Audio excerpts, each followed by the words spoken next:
continuar con el estudio que venimos haciendo de Juan, estudio sistemático. Justamente vamos a continuar con el capítulo 9. Vamos a leer algunos versículos y después vamos a ir haciendo un análisis de lo que va sucediendo dentro de este evento que sucede y vamos a ir sacando algunas conclusiones. Dice así: Juan 9 dice: al pasar Jesús vio un recibo de nacimiento y le preguntaron a sus discípulos diciendo: Rabí, ¿quién pecó, este o sus padres, para que haya nacido ciego? Respondió Jesús: no es que pecó este ni sus padres, sino que para que las obras de Dios se manifiesten en él. Me es necesario, dice Jesús, hacer las obras del que me envió, entre tanto que el día dura. La noche viene cuando nadie puede trabajar. Entre tanto que estoy en el mundo, luz soy del mundo. Dicho esto, escupió en tierra, e hizo lodo con la saliva y untó con el lodo los ojos del ciego, y le dijo: ve a lavarte en el estanque de Siloé, que traducido es enviado. Fue entonces y se lavó y regresó viendo. Entonces los vecinos y los que antes le habían visto que era ciego decían: ¿no es este que se sentaba y mendigaba? Unos decían: él es, y otros: a él se parece. Él decía: yo soy. Y le dijeron: ¿cómo te fueron abiertos los ojos? Respondió él y dijo: aquel hombre que se llama Jesús hizo lodo, me untó los ojos y me dijo: ve al Siloé y lávate. Y fui y me lavé y recibí la vista. Entonces le dijeron: ¿dónde está él? Y este hombre le dijo: no sé. El versículo 13 va a decir: llevaron ante los fariseos al que había sido ciego, y era día de reposo cuando Jesús había hecho el lodo y había abierto los ojos a este hombre. Y pensaba, ¿no? Este pasaje es un pasaje muy interesante porque va a hablar de Jesús y va a obrar el día sábado, y muchas veces lo hemos visto, ¿no? Obrar en esos momentos. Y que la gente, obviamente los fariseos, buscaban matarlo, buscaban destruirlo. Sin embargo, él quería hacer la voluntad del Padre. Ahora bien, un poco de contexto vamos a poner. Este acontecimiento sucede a continuación de lo que era el capítulo anterior, el 59, donde Jesús va a salir del templo. Y este incidente debía haber ocurrido también en Jerusalén, porque Jesús envió a lavar al ciego los ojos en el estanque de Siloé. Usualmente el templo era la ubicación principal donde estaban la mayoría de los individuos.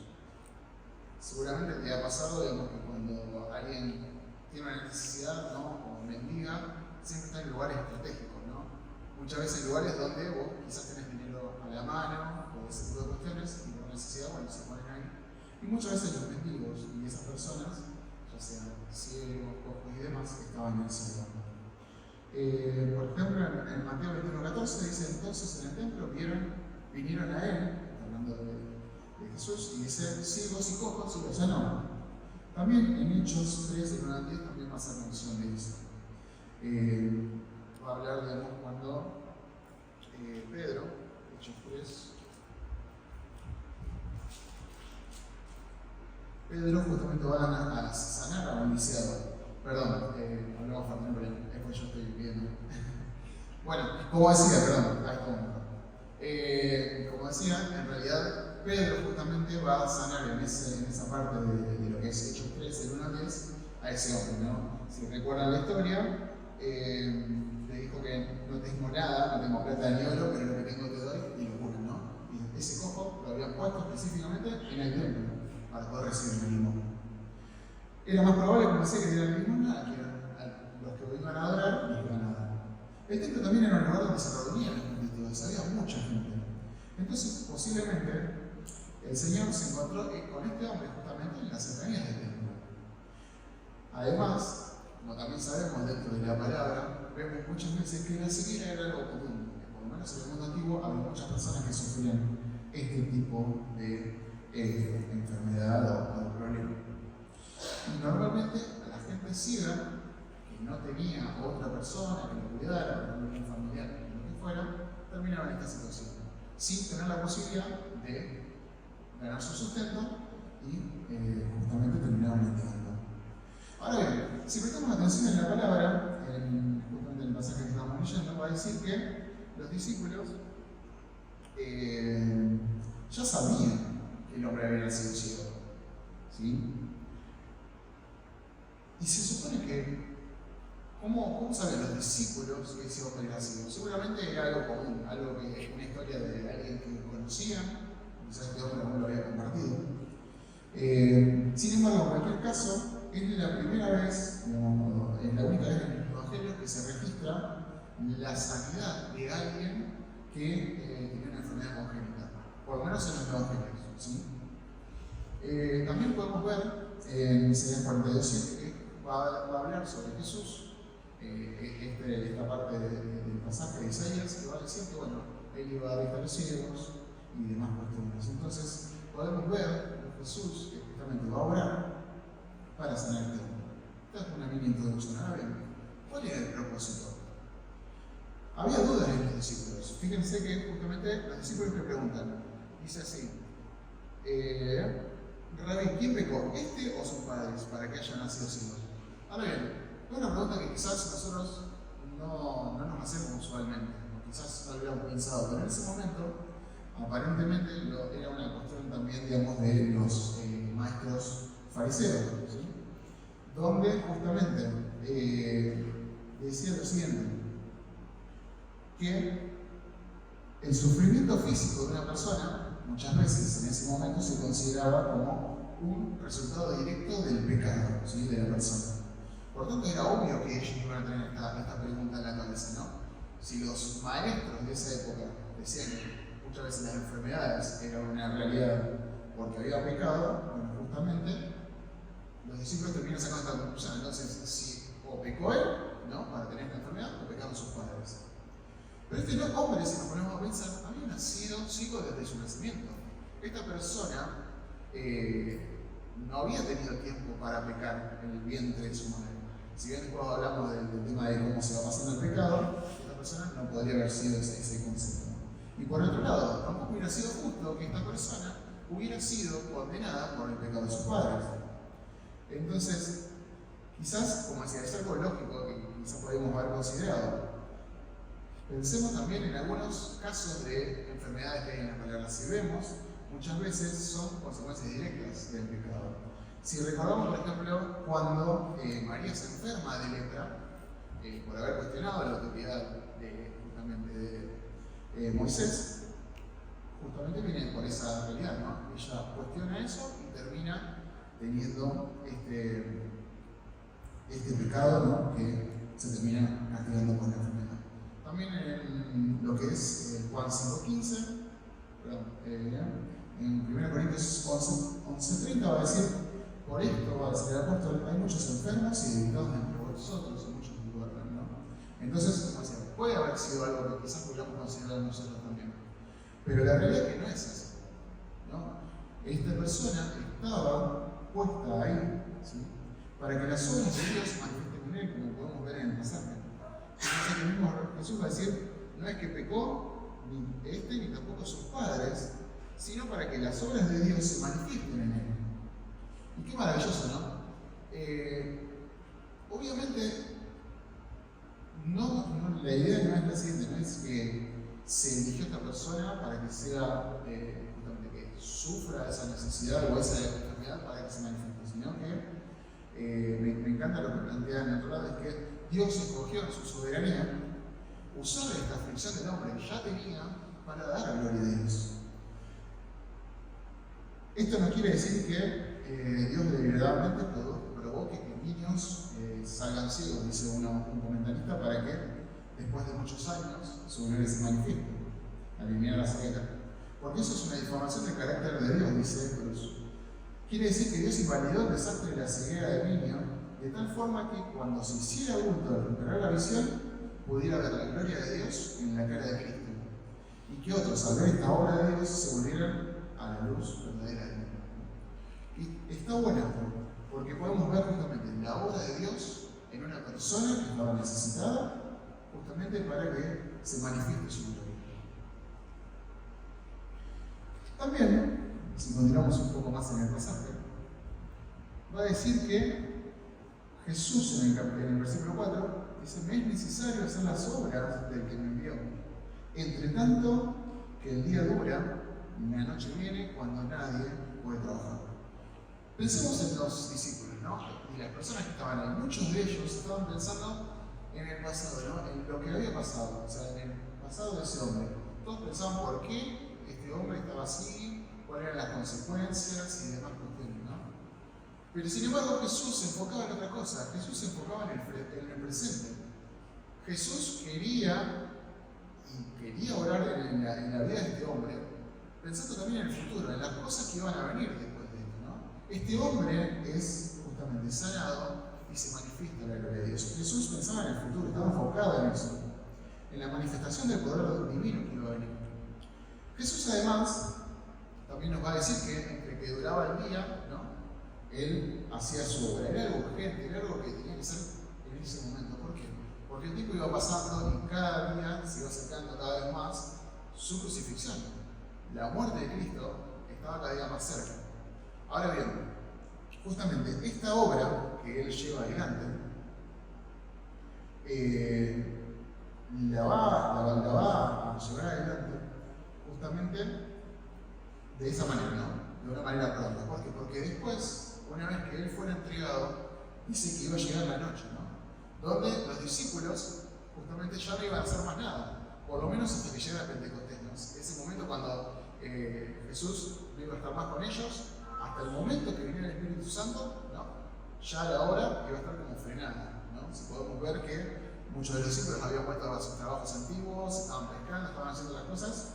Sin embargo, Jesús hacía toda esta obra, ¿no? Entendiendo que Jesús estaba en el mundo, Él era la luz del mundo, es el pasaje, justamente, como veníamos diciendo. Por supuesto que el Señor Jesús nunca dejó de ser luz en el mundo, porque después de su muerte, ¿no? Él realizó su ministerio a través de sus discípulos, como podemos ver en Mateo 28. ¿Sí? Del 28, del 18 al 20, justamente va a estar en la comisión.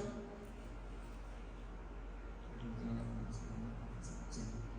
Y dice: Jesús se acercó y les habló diciendo: toda potestad me dada en el cielo y en la tierra, por tanto, ir y hacer discípulos a todas las naciones, bautizándolos en el nombre del Padre, del Hijo y del Espíritu Santo, enseñándoles que guarden todas las cosas que os he mandado. Y aquí yo estoy con vosotros todos los días hasta el fin del mundo. Amén. Entonces la obra continuaba. ¿Sí? Esa luz iba a continuar durante la historia hasta llegar hasta nosotros, donde nosotros debemos seguir llevando la luz adelante. Obviamente que la luz brillaba más claramente cuando Jesús estaba en la tierra. Jesús era una luz que manifestaba al Padre en su máximo esplendor, por lo menos como hombre, según nosotros como hombre podríamos haberlo visto. Y lo que Jesús dijo a sus discípulos de ir a explicar el Evangelio es para todos nosotros. Debemos servir a Dios con el sentido de urgencia, ¿no? Aprovechando el tiempo porque los días son malos. Nosotros hoy disfrutamos de una libertad que justamente a veces oramos, ¿no? Decimos: hoy no tenemos persecución, hoy no tenemos un montón de peligros que tenemos con nuestros hermanos que están predicando el Evangelio en otros lugares. Personas que están en Turquía o en esos lugares, o sea, más allá de Irak o de más lugares, ¿no? Donde muchas veces se arriesga la vida para llevar el Evangelio. Sin embargo, nosotros hoy tenemos una libertad absoluta. Por lo menos dentro de nuestro país, en nuestra ciudad, podemos ir y predicar el Evangelio. Podemos ser luz, podemos ser sal. Sin embargo, muchas veces no lo hacemos o no lo hacemos con ese sentido de urgencia, porque estamos tranquilos. Pero creo que es un llamado de parte del Señor para con nosotros, es que aprovechemos bien el tiempo, ¿no? Porque los días justamente son malos. Ahora bien, vamos a continuar un poquito más con el pasaje. Dice así, el versículo 6: dicho esto, escupió en tierra e hizo lodo con la saliva, y untó con el lodo los ojos del ciego y le dijo: ve a lavarte en el estanque de Siloé, que traducido es enviado. Fue entonces se lavó y regresó mismo. Ahora bien, vemos el poder de nuestro Señor. Jesús va a escupir en tierra, va a agarrar el lodo, ¿no? Se lo pone en los ojos a este hombre y le dice: anda a lavarte. Jesús ya había usado su saliva para sanar un sordomudo en Marcos 7:33 y también ha sido en el 8:23. Pero acá hizo lodo con su saliva. Y no se declara el por qué, no hay ningún motivo. Dice uno de los comentarios que estaba leyendo que algunos padres de la iglesia interpretaban que este acto del Señor, a la luz de Génesis 2:7, simbolizaría que el Señor puede crear un par de ojos nuevos y útiles para reemplazar a los anteriores, sino con barro. Algo muy simbólico, ¿no? Sin embargo, también entendemos que nuestro Señor podía hacer lo que quisiera, podía haberlo hecho a su antojo como quisiera. Él decidió eso, no sabemos el porqué, pero sí entendemos que nuestro Señor justamente lo va a hacer. Bueno, también va a hablar del estanque de Siloé. Uno de los detalles que había anotado también es que se encontraba, digamos, dentro de la ciudad, del muro de la ciudad. Lo había creado Ezequías, teniendo una serie de los asirios, y por ahí aseguraban el flujo de agua, ¿no? Por dentro del muro. Ahora bien, por eso justamente se va a llamar, van a hacer referencia a enviado, ¿no? Porque él tenía esas bendiciones, ¿no? El agua que corría y que se movía de un lado al otro para poder continuar con vida en ese sitio. Ahora bien, el ciego hizo en obediencia a lo que Jesús le dijo. Él fue y obedeció, no dudó en ningún momento, fue, se lavó en el estanque, se lavó los ojos. Y también pensamos quizás en Naamán. Yo pensaba en este hombre también, ¿se acuerdan que tenía lepra y justamente lo manda el profeta a lavarse en el río, y el tipo pensaba, no, ¿y qué me voy a ir a lavar al río si yo vine acá para un milagro, ¿no? Sin embargo, este hombre no hizo eso. Este hombre confió en Jesús, totalmente sin dudar, y fue y se lavó, ¿no? Y eso nos demuestra también una fe que es un ejemplo a seguir. Escuchó las palabras del Maestro, escuchó su orden, fue y lo hizo. ¿Cuántas veces Dios nos habla a nosotros y nos da una orden, o nos dice cómo tenemos que movernos en nuestra vida, y lo desoímos? O ponemos excusas, o decimos, no, primero sí voy a hacer esto. O cómo le voy a... No importa. Si Dios te manda a que hagas su obra, a que vivas lo que Él quiere para vos, que te sometas a su voluntad, hacelo. Así como este hombre, seguí ese ejemplo. Y justamente este hombre va a recibir esa recompensa, no recibe la visión. Su respuesta a la orden del Señor simboliza la obediencia también, que marca nuestra fe genuina en Salvador, ¿no? Algunos pasajes para apoyarnos pueden ser Romanos 5, que va a decir en el versículo 1:5: por quien recibimos la gracia y el apostolado para la obediencia a la fe en todas las naciones por amor de su nombre, ¿no? La obediencia. El 15:18 también va a decir algo parecido, que dice, porque no os haría hablar sino de lo que Cristo ha hecho por medio de mí para la obediencia de los gentiles con la palabra y con las obras, ¿no? Vemos obediencia. El Señor nos pide eso. Entonces, dice el pasaje del 8 al 12, entonces los vecinos y los que antes le habían visto que era ciego decían, ¿no es este que se sentaba y le pegaba? Unos decían, él es. A otro, él se parece, y el mismo hombre va a decir, yo soy. O sea, yo soy la persona que curaron. Y le dijeron, ¿cómo te fueron abiertos los ojos? Respondió él y dijo, aquel hombre que se llama Jesús hizo lodo, me untó los ojos y me dijo, ve al Siloé y lávate. Y fui. Me lavé y recibí la vista. Entonces dijeron, ¿dónde está él? Y si nos ponemos a pensar, ¿no? Era una cosa increíble para las personas que estaban ahí, claramente. Pensemos que un hombre que había visto toda su vida enfermo, ciego, en la puerta del templo, de repente veía. Y vemos también en el pasaje que había personas que habían creído, ¿no? ¡Wow! ¡Qué milagro! ¡Qué maravilloso! Y entendían que había pasado algo. Otras personas eran totalmente incrédulas, como veíamos también. Fíjense que a él se parece, ¿no? Había algunos que pensaban, bueno, es parecido, pero no es el mismo. Otros dicen también que otros sin creer lo había ocurrido milagro. Les parecía más fácil creer que se había confundido de hombre a creer que el milagro había ocurrido, ¿no? Y aún va a pasar después más adelante con los fariseos, que tampoco creían eso. O sea, le preguntaban quién era este hombre. Sin embargo, este hombre que había sido sanado le decían, yo soy el ciego, soy la persona que estaba tirada acá, postrada. Jesús me sanó, Jesús me envió, después de ponerme lodo en los ojos, a lavarme, y hoy veo. Fueron mis ojos abiertos. Sin intentar explicar cómo, lo dijo, ¿no? Dijo, aquel hombre que se llama Jesús, lo hizo.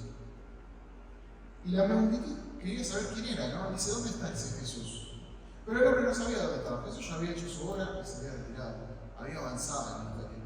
Más adelante, en los próximos capítulos, va a volver sobre este evento. Pero por ahora, Jesús sale de escena. Jesús solo reaparecería después en el versículo 35.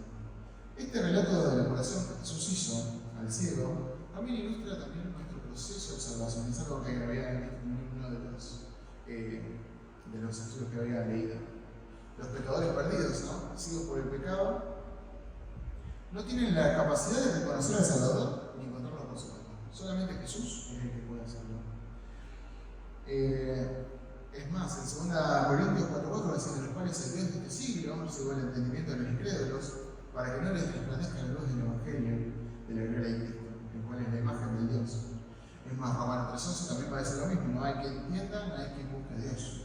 Sin embargo, este hombre debe tener un encuentro con Jesús, como también seguramente vos y yo lo hemos tenido. El ciego no se habría sanado si Jesús no lo hubiera visto en el camino y no lo hubiera buscado y se lo hubiera revelado. Así es la salvación, ¿no? Si Dios nos alcanza a los ciegos espirituales que nadie sabe.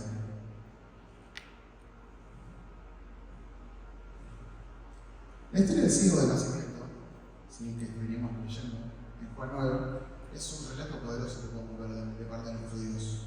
Es la gracia y la soberanía de Dios demostrada sobre él.